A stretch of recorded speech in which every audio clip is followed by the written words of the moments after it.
का कक्षा षष्ठम या सिक्स क्लास का आज हम लोग पर्यावरण और भूगोल का समाधान करेंगे। देखिए लिखा हुआ दिए गए विकल्प में से सही उत्तर चुनिए को 9 करना है। इसमें तो देखिए सबसे सर्वप्रथम दिया हुआ है सही युग्म का चयन कीजिए। सही युग्म का चयन कीजिए तो देखिए ग्रह उनका अपना प्रकाश होता है, जबकि ग्रह का अपना प्रकाश नहीं है। क्षुद्रतम ग्रह से बड़ा आयतन होता है नहीं। तो ये देखिए उल्का एक पूंछ के साथ ही चमकता है आकाशगंगा में। तो ये सी नंबर होगा, तो सी नंबर में आप लोग टिक लगाए। उसके बाद देखिए उत्तरी गोलार्ध में भूमध्य रेखा के समानांतर चलने वाली काल्पनिक रेखा है। तो ये देखिए कर्क रेखा है, तो कर्क रेखा में आप लोग लगा दीजिएगा।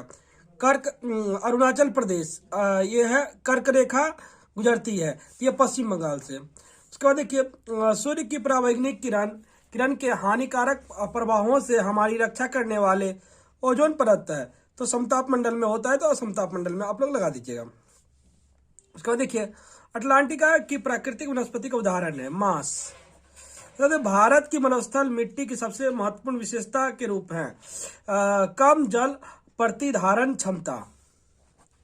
उसके बाद देखिए है लिखा हुआ कि 7वां नंबर उत्तरी अमेरिका और यूरोप के बीच स्थित महासागर है। तो देखिए ये अटलांटिक महासागर है। पश्चिम बंगाल की जलवायु कैसी है?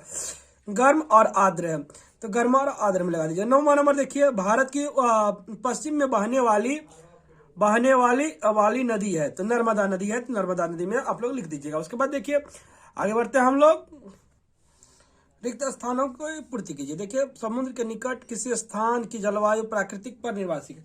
संभावित यहाँ तो हो गया, संभावित लिख दीजिएगा। समन्स्वर का वार्षिकता संभावित। उसके बाद देखिए दूसरा नंबर है कि डैश पेड़ सूक्ष्म मौसम में अपनी पत्ती गिरा देते हैं। पर्णपाती यहाँ पे लिख दीजिए आप, पर्णपाती लिखना ही हो जाएगा, पर्णपाती। उसके बाद देखिए है कि वे पक्षी जो शीत ऋतु में ठंडे जलवायु क्षेत्र से हमारे देश में उड़ते हैं, डैश पक्षी कहलाती है, प्रवासी पक्षी कहलाती है, प्रवासी पक्षी। तो ये इसमें प्रवासी पक्षी लिख दीजिएगा तो कहलाती है।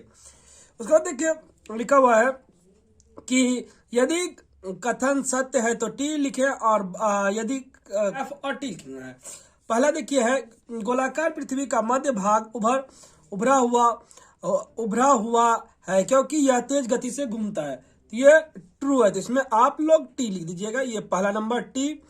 दूसरा नंबर देखिए है कि 0 से 180 योगोत्तर वास्तव में एक रेखा है, तो ये भी ये फॉल्स है, तो इसको फॉल्स लिख दिया। तीसरा नंबर देखिए सूर्य की स्पष्ट दैनिक गति के लिए पृथ्वी का घूमना मुख्य जिम्मेदार कारक है। ये देखिए ये ट्रू है, तो इसको भी ट्रू लिख दीजिएगा। उसका देखिए कॉलम ए को कॉलम बी से सुमेलित करें। कॉलम ए को कॉलम बी से मिलाना है, तो मैंने मिला है, आप लोग भी इसी प्रकार मिला दीजिएगा।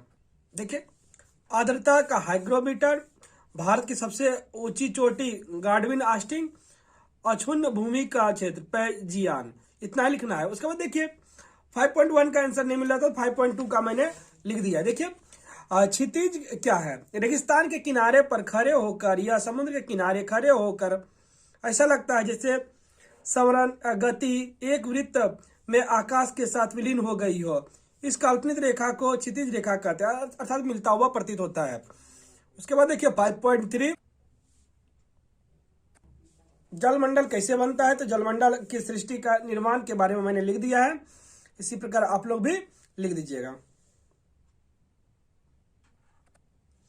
देखिए ये करने के बाद अगला क्वेश्चन में बढ़ते हैं। 5 का 4 विकिरण वातावरण की को कैसे गर्म करता है? विकिरण वातावरण को कैसे गर्म करता है मैंने लिखा है। देखिए कि सूर्य से आने वाले प्रकाश तरंगे वायुमंडल में प्रवेश करती है और पृथ्वी की सतह तक पहुंचती है। सूर्य से विकिरण की विधि वायुमंडलीय के मध्य से वायुमंडल को गर्म किए बिना पृथ्वी की सतह को गर्म करती है।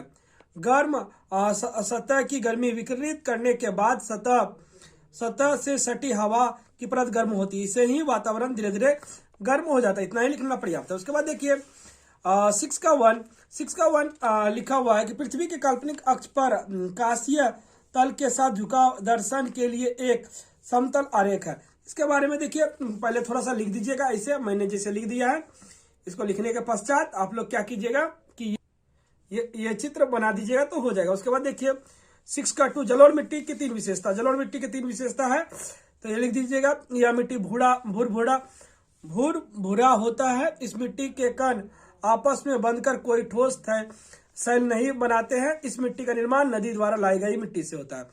देखिए ग्लोबल वार्मिंग पृथ्वी सबसे अधिक ठंडा महादेश को कैसे प्रभावित करता है, इसके बारे में लिखना है। मैंने देखिए लिख दिया है, इसी प्रकार आप लोग भी लिख दीजिएगा।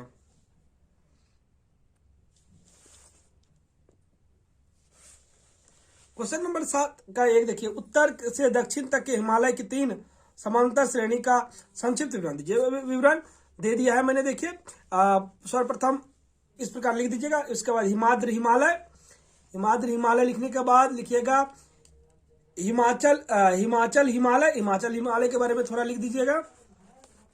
ये हिमाचल हिमालय के लिखने के पश्चात आप लोग शिवालिक हिमालय के बारे में लिख दीजिएगा। उसके बाद देखिए क्वेश्चन है 7.2 स्पष्ट कीजिए कि वायुदाब और पवन किसी स्थान को मौसमी दशा को किस प्रकार प्रभावित करता है उसके बारे में लिखना है।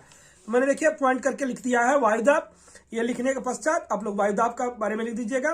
उसके बाद वायु प्रवाह के विषय में लिखना है, वायु प्रवाह के बारे में लिख दीजिएगा। ये देखिए लिखने के पश्चात आप लोग क्या कीजिएगा कि आपको क्यों सोचते हैं कि वन संरक्षण आवश्यक है, वन संरक्षण क्यों आवश्यक है इसके बारे में भी मैंने लिखा है। तो आप लोग इस प्रकार इसको लिख दीजिएगा।